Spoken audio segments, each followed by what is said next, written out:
With Doubtnut, get instant video solutions to all your maths, physics, chemistry, and biology doubts. Just click the image of the question, crop the question, and get instant video solution. Download Doubtnut app today. Hello everyone. So the question is the square of an angular velocity omega of a certain wheel increased linearly with the angular displacement during 100 revolution of the wheel's motion as shown. Compute the time t required for the increase. As you can see, for 100 revolution, this is a linear line between the omega square and theta. Theta is angular displacement and omega is the angular velocity, and this is the graph between omega square and theta, that means square of angular velocity and the angular displacement, and for 100 revolution it is a straight line, that means linear line. Now we know that if the particle is doing uniformly accelerated circular motion, then the equation can be given as omega f square, this is final, omega final square minus omega naught square, that is given by 2 alpha delta theta. Now suppose omega f is equals to omega, so I can also write this equation as omega square minus, that is equals to, omega square, omega final is equals to omega, so I can also write this equation as omega square equals to omega naught square plus 2 alpha delta theta. Now as you can see that for 100 revolution, the line is linear, and for linear line the equation of line is given as y equals to mx plus c.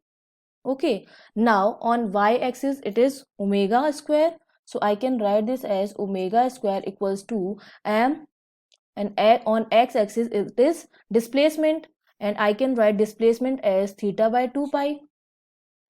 For one revolution it is 2 pi. One revolution is equals to 2 pi, so I can write displacement as theta upon 2 pi plus c. When I compare these two equations,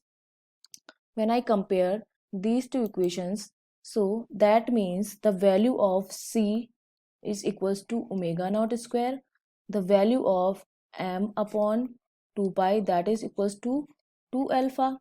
Okay, as you can see that when I compare these two equations, then the value of c is coming out to be omega naught square, and the value of m upon 2 pi, that is equals to 2 alpha.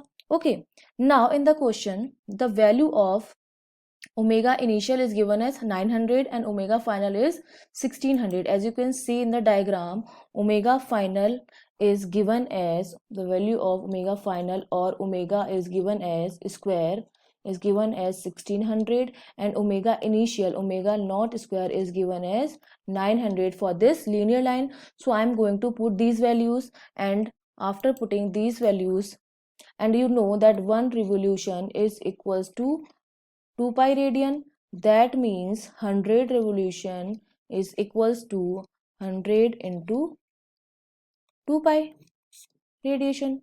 So now putting the values, omega square is given as 1600, so it is 1600, that is equals to 900 plus 2 alpha, and delta theta is given as 100 radian into 2 pi, 100 into 2 pi. After solving this is 700 equals to 400 pi alpha. So from here the value of alpha is coming out to be 7 upon 4 pi radian per